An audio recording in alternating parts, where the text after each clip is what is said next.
Hello, please do press the like button and subscribe.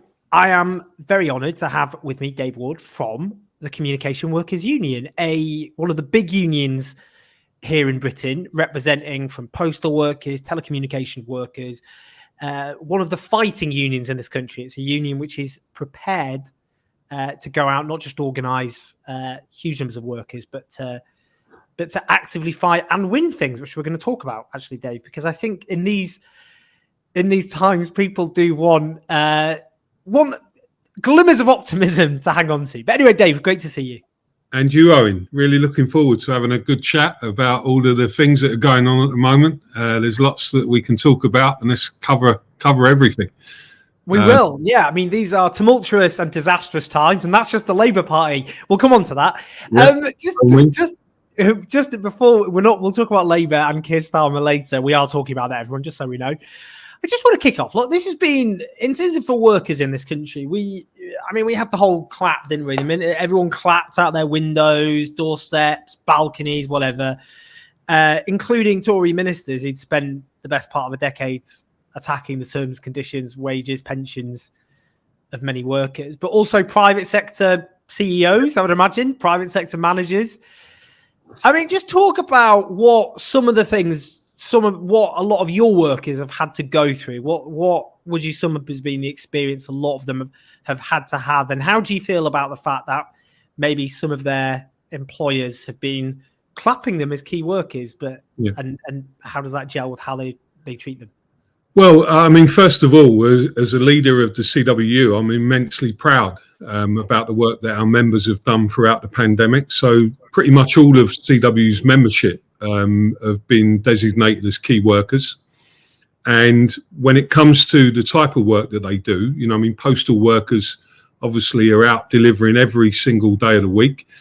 They have a special bond with customers. And I think what the pandemic has shown is that they pretty much own trust on the doorstep. And I think they've almost been a lifeline for a lot of people. If you imagine, people living in remote areas where they're not getting to see anybody, vulnerable people, a postal worker could well be the only person that you're really going to see during the course of the day. So I think they've done a fantastic job, certainly enhanced their reputation in society, as all key workers have. And, I think it's been a mixture of things. It's been very difficult with our postal members initially. A lot of battles over PPE. Interestingly enough, from what we observed, maybe a little bit before that debate was taking shape in the NHS, because I think we have good engagement with our members.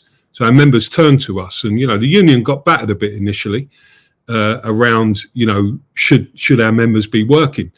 The position that we took on that, as always, is a position where, we made it clear that if the PPE wasn't there, then our members wouldn't work. We didn't wait for ballots or anything like that. We just said that's the reality of it. And we had a lot of workers in some offices up and down the country who did decide that they weren't going to work on certain days because the PPE wasn't there.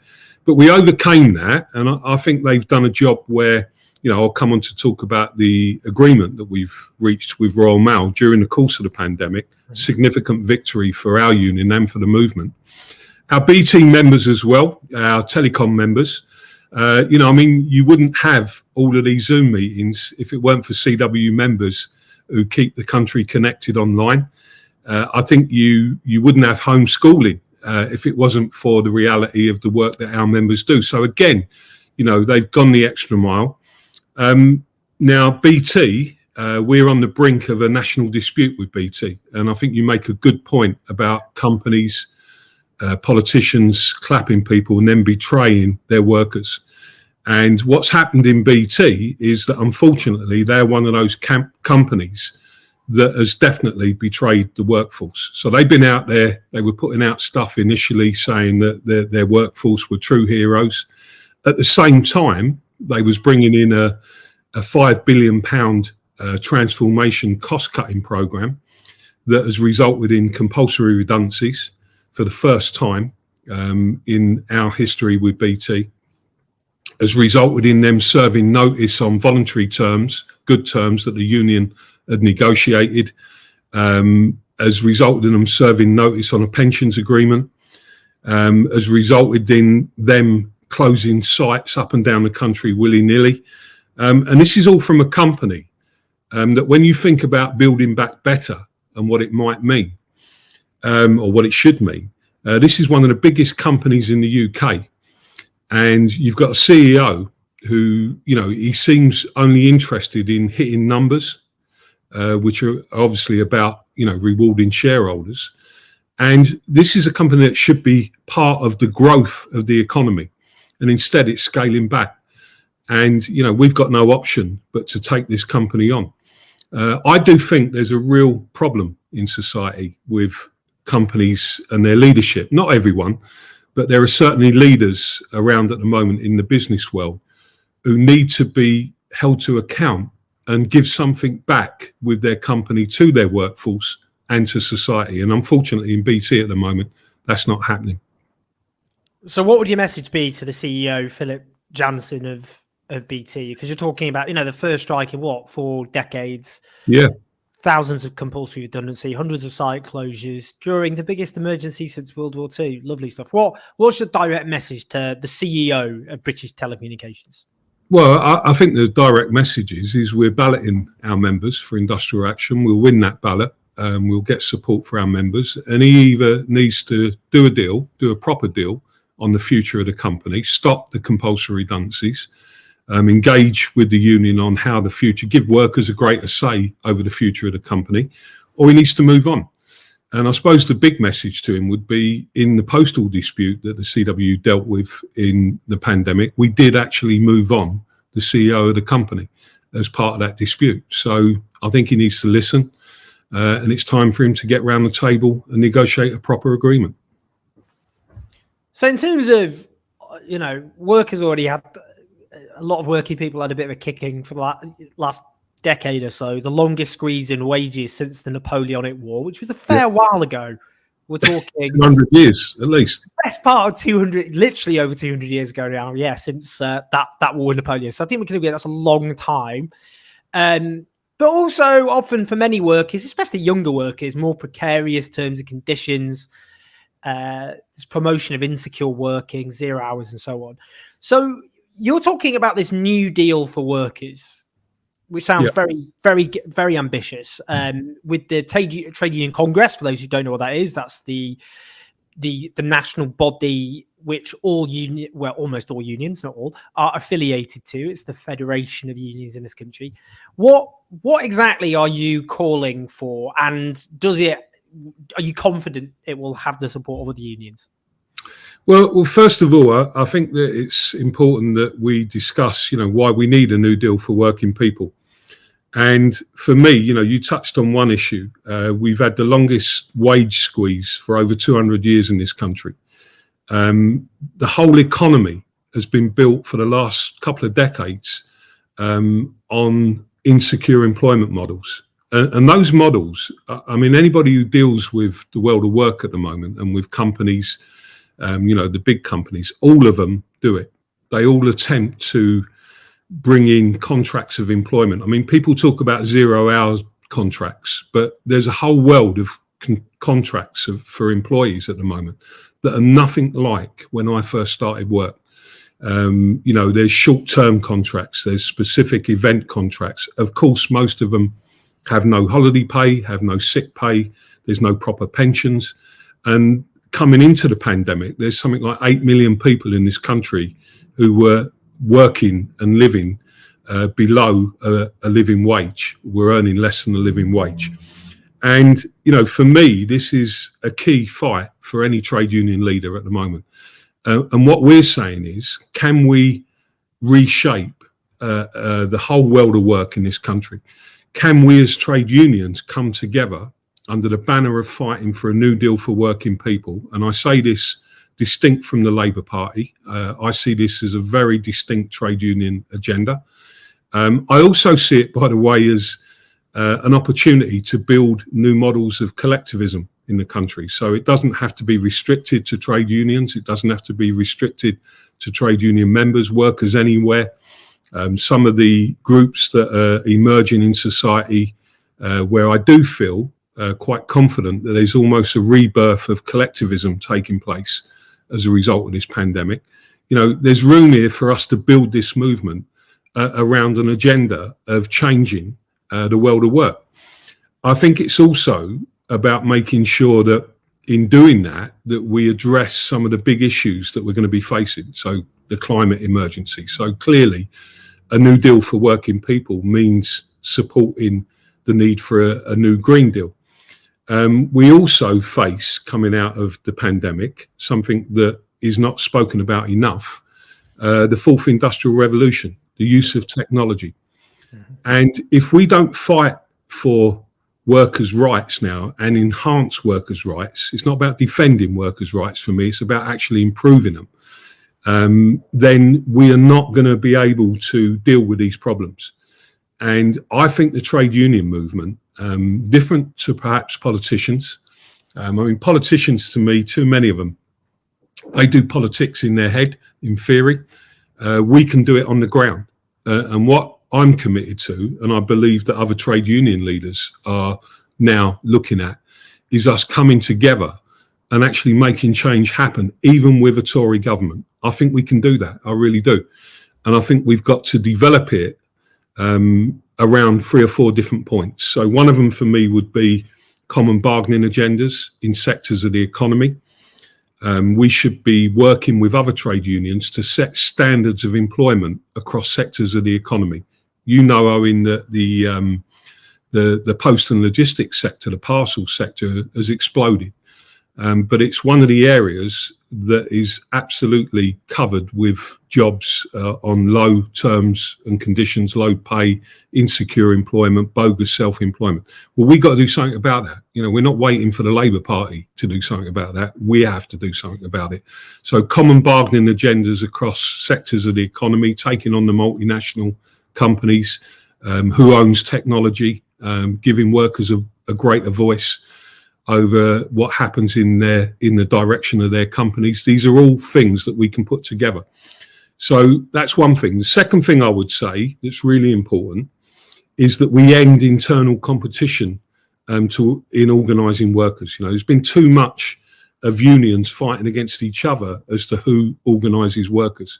And I'm up for a debate across the movement on new models of how we go about organising workers in the private sector in particular. The third thing is we do have to sit down and agree what our key industrial and political demands are, and that's a debate that the movement needs to have. And the fourth one, the most important one of all, is we've got to mobilise workers behind that agenda. And I do believe that can be done, even during this pandemic. So before I ask you about the broader future of the labour movement and how it can, I suppose, change, how it can win over particularly younger workers whose lives are very tough, but many aren't in unions. We'll talk about that. But in terms of Royal Mail, tell us a bit about what's happened there, because I think a lot of people, when they hear about workers going on strike, in their head, they always associate it with defeats. I mean, they think of, maybe a younger audience watched Pride and saw, amazing film about the miners' strike where the miners got clobbered, and the union movement never recovered from the miners' strike in the mid-1980s in lots of ways. And what we don't often hear about, we hear that glorious defeat, as it was sometimes referred to, but when miners so courageously fought for their communities and their lives and were smashed. But people don't think of actually there are these victories that are taking place because of unions organising in the here and now. So just tell me a bit about what's happened with Royal Mail, because that's been a long and arduous struggle that's taken place. But where do things stand? Well, we've secured a really good agreement during the pandemic, and essentially, it's been a struggle from the moment that the pandemic started, because you may recall that we'd actually just announced the result of a ballot for industrial action. We got a 97% yes vote. And we got, I think it was around about 75% turnout. So we smashed the Tory anti-trade union laws. We took a decision that it would have been wrong at that point, even with that backing of the membership, to have launched into strike action at that point in time, even though we had that mandate, because we recognised that the role of postal workers and the work they do was going to be really important. We actually said to the company, you should be putting postal workers forward now as an additional emergency service almost during the pandemic. And that was part of a strategy of us to enhance the role of postal workers. And we were up against the CEO, who clearly his plan kind of got uncovered. It wasn't what he was saying initially, but it became clear what he was doing was he was about to abandon Royal Mail as we know it, and he wanted to set up the company as just another parcel courier. And in doing that, he was going to set up a separate parcels company. And over a period of time, he was going to introduce new workers into that, new terms and conditions, lower than what we've negotiated for our members.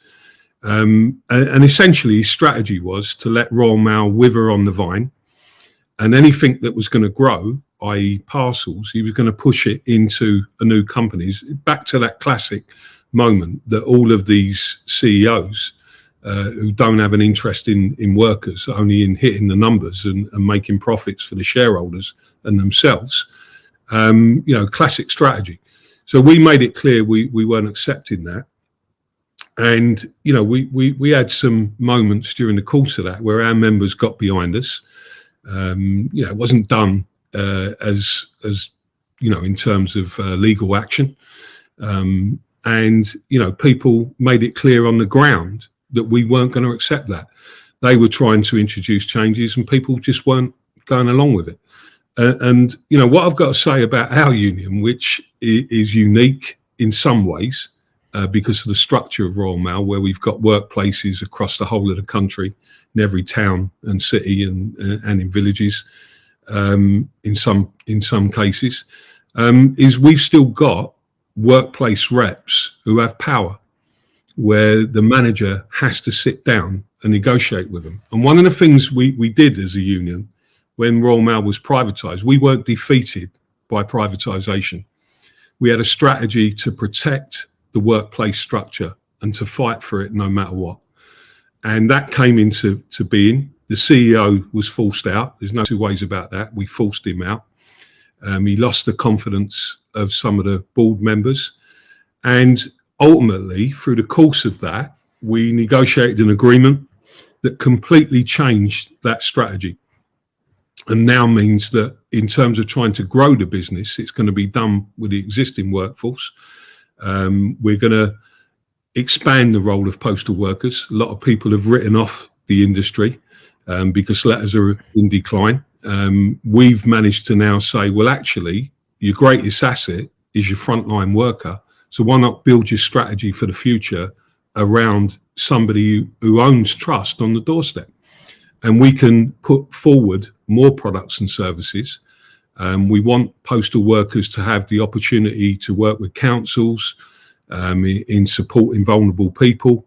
We're going to develop ideas around this in supporting local businesses, tailored services. The key thing for us is that postal workers themselves can create that agenda, and that's what the agreement has done. On top of that, we got a 2-year pay deal worth over 6%, and we got an hour off the working week. We've got job security guaranteed for another 2 or 3 years where nobody will be made redundant. And actually, we're just now seeing signs of the industry growing again. So it was a very significant victory that doesn't often get talked about too much. And it's a victory that we've had several times because, and I will make this point, we as a union were never going to be defeated by privatisation. We had a strategy to deal with that. We've stopped the company franchising. We've stopped them outsourcing. They've not introduced 2-tier terms and conditions. And it's been an ongoing struggle and an ongoing strategy backed by our members, backed by workplace trade unionism, is the truth.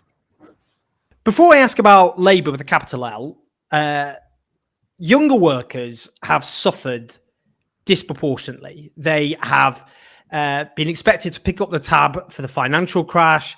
They suffer a housing crisis, insecure work, saddled with debt if they went to university, youth services slashed, public services they depend on slashed.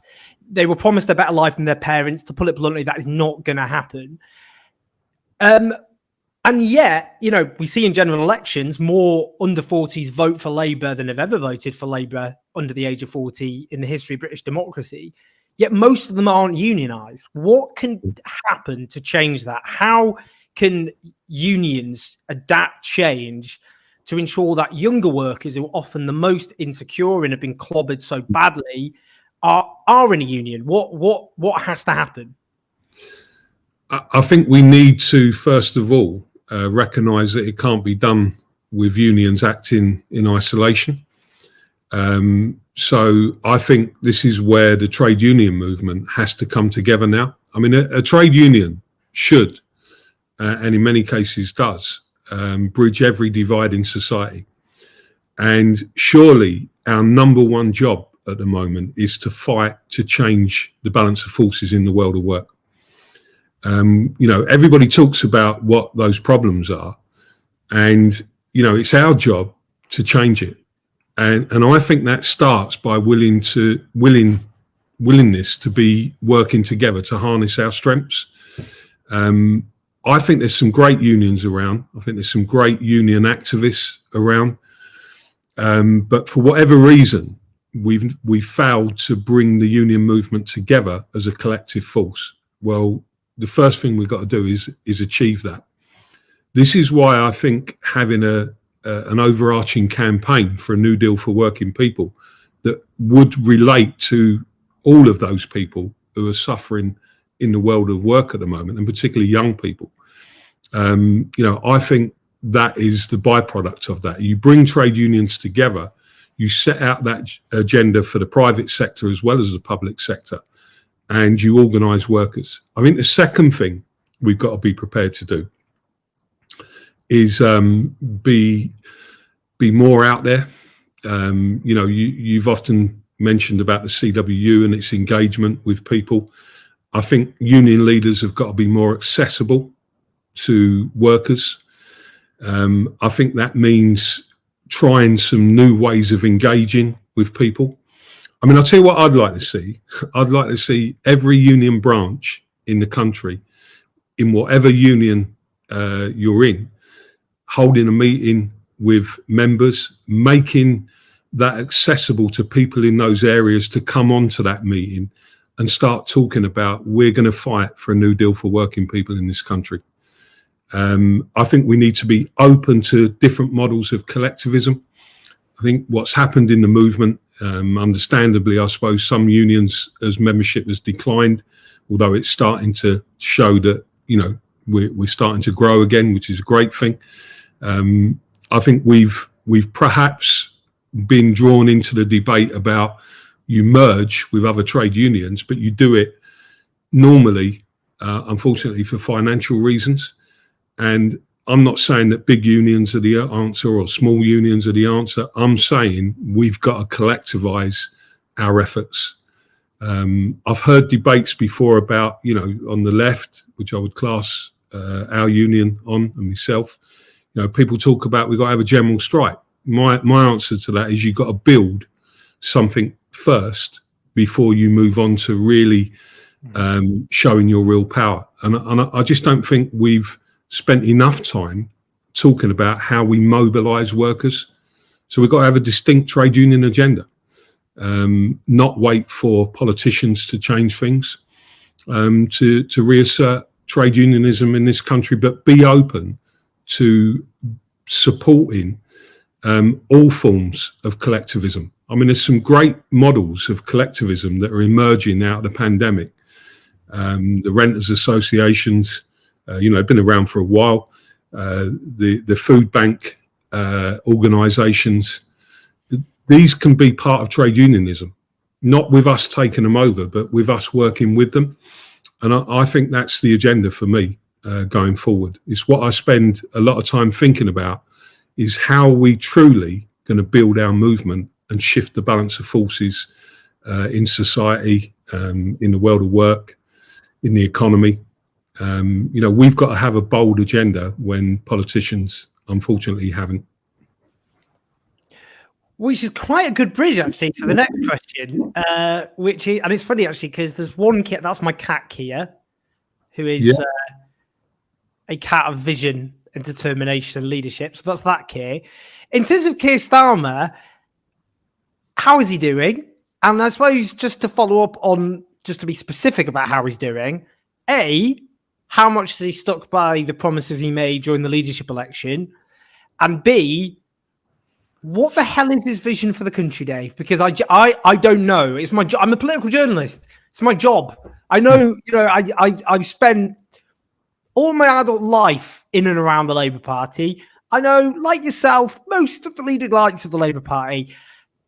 It's not like I haven't tried to work out what the vision of the Labour Party is. I just don't know what it is. And I think more worryingly, I don't think they know either. So how is he doing? Is he keeping to his promises? That was probably a bit leading. I'm sorry, but I'm frustrated. And what the hell? What's the vision? What do they stand for? So I couldn't disagree with your assessment. I mean, for me, Labour is in danger of becoming completely irrelevant. I think it's in danger because this has been going on for a long, long time. For decades, I think Labour has been moving to this position where it seems to have forgotten that it's meant to be representing working class people. I think the only time that potentially changed was the Jeremy Corbyn leadership. Not saying Jeremy done everything right. There were clearly issues that had to be dealt with there. But at the same time, what was right was a very bold, transformative agenda. And I think you'll become irrelevant at the moment if you haven't got an agenda where people know what you stand for. And I suppose if you go back to Keir's part in this, and I'm not blaming him for all of this by any stretch, but, he stood on a ticket of essentially Jeremy and John McDonnell's and that Labour Party's manifesto. He pretty much promised what we would describe as a socialist transformative agenda. We certainly got pledges from him as a union. He wrote to us setting out the pledges. We've still got them. He stood on a ticket of doing those policies in a more effective way, a more professional way, and in a way that would become electable. And I suppose the final ticket he stood on was that he was going to unify the Labour Party. Now, by any measure, I think you'd have to say he's not achieved any of those goals in the last year. And I think he's in real danger now, politically. I mean, the Labour Party is tearing itself apart. It's quite obvious that there's a lot of pressure on him to move to the right.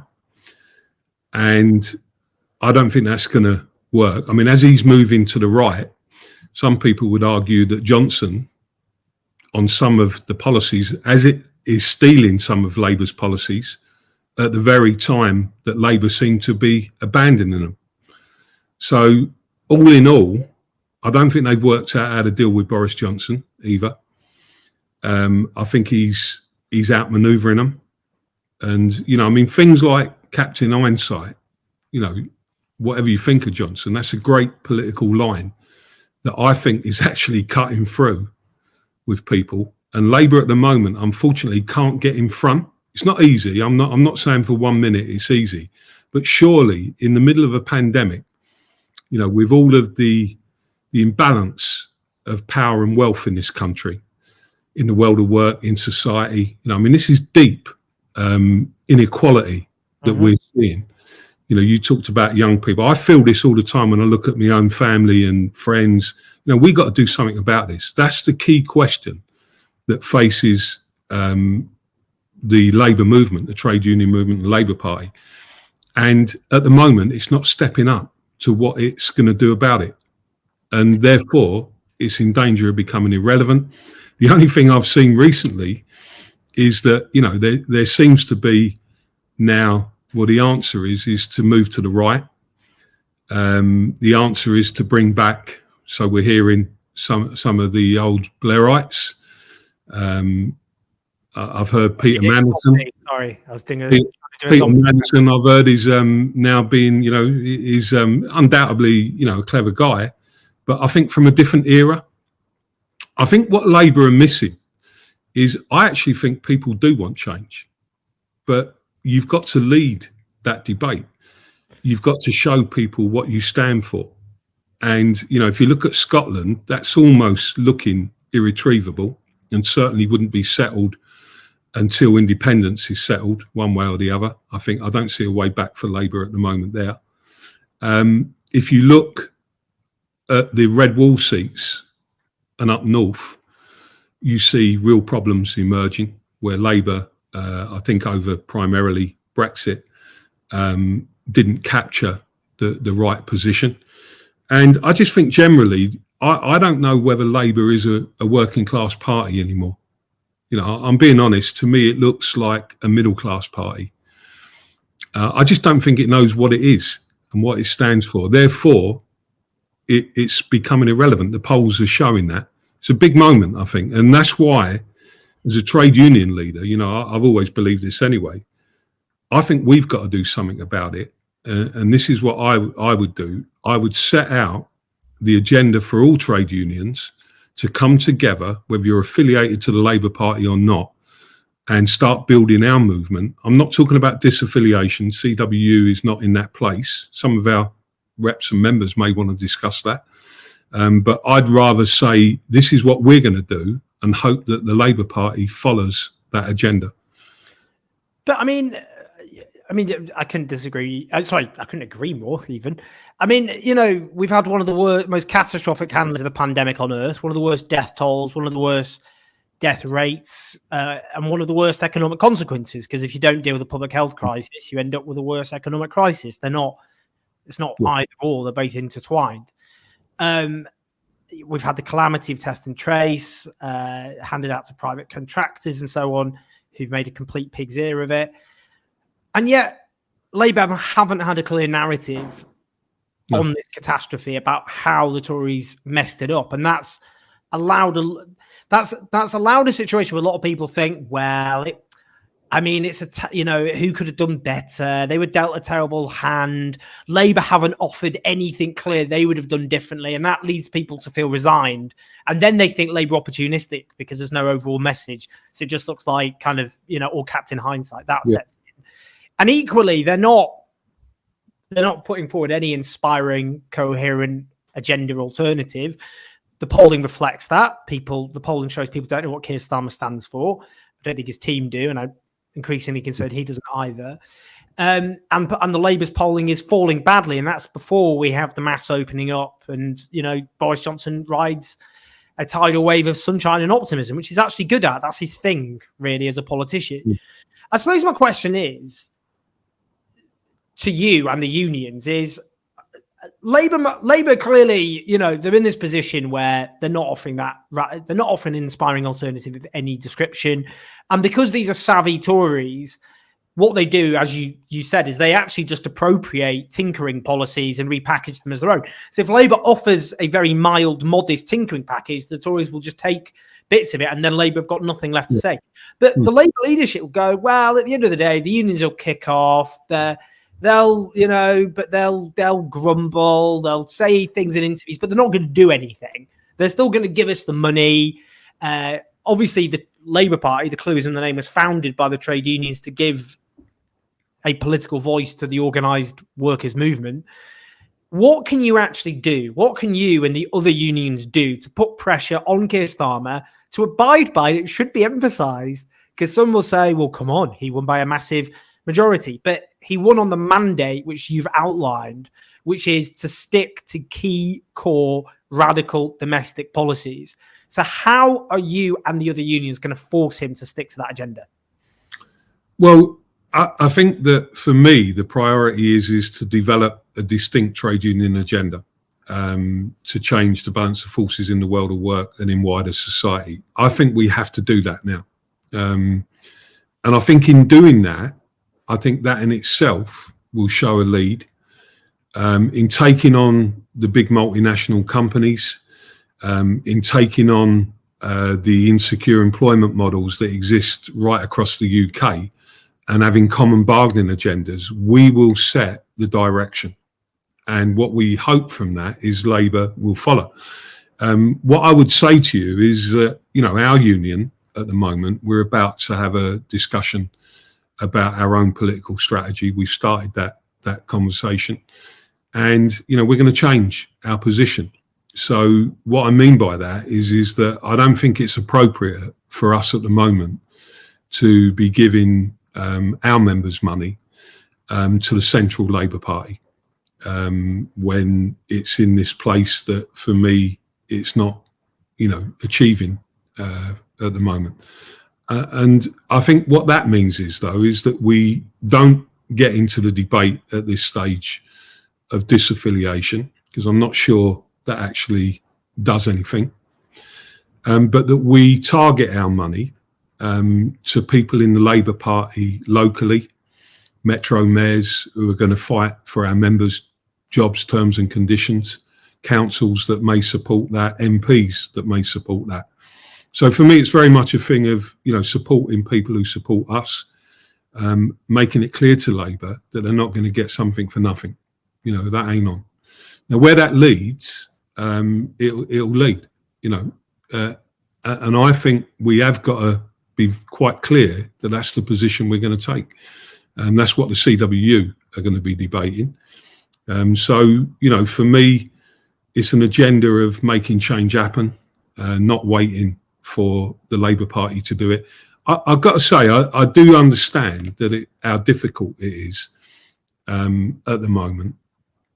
And I think it does need a bit of a chat about strategies. I mean, for me, Labour cannot define itself under any one overarching agenda. It's got some fantastic activists, but it doesn't seem to be able to bring it together around what its key agenda is going to be for people. And, I think trade unions need to step up in that vacuum. And that's what I would argue is the priority. I also think that we don't want to get, I haven't got the energy or the time or the resources to get involved in factional fighting within the Labour Party. Our job is to represent our members, to enhance their pay terms and conditions and protect their jobs. And that's where our priority is going to be. We're going to be prioritising that. We always have. But I think all unions should be thinking about us as the opposition. And I also say that I don't want to get involved in factional fighting within the Labour Party because, we can't let the Tories off the hook.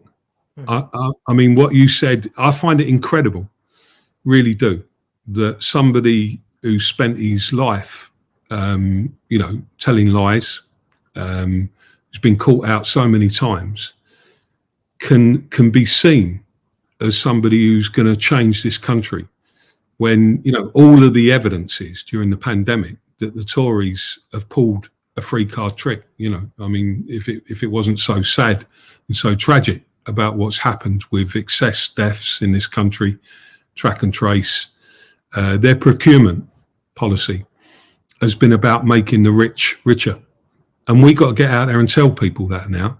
And I think we got to challenge them in a slightly different way. I think it's about telling people what we're going to do. Not always, perhaps, although I've just done it, what the Tories are doing. I think we've got to show people, particularly in parts of the country where we know the Tories have cut through in our traditional areas. We've got to offer those people a route back to believing that the trade union movement and the labour movement stands for them.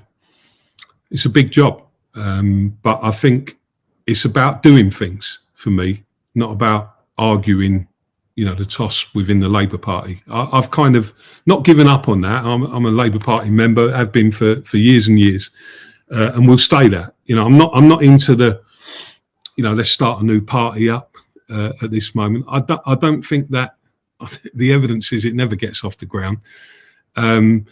It's about what we do. We as trade unions have a responsibility to take this fight on, particularly in the world of work, for all the reasons you've highlighted. And if we're not going to do that, then we're not doing our job.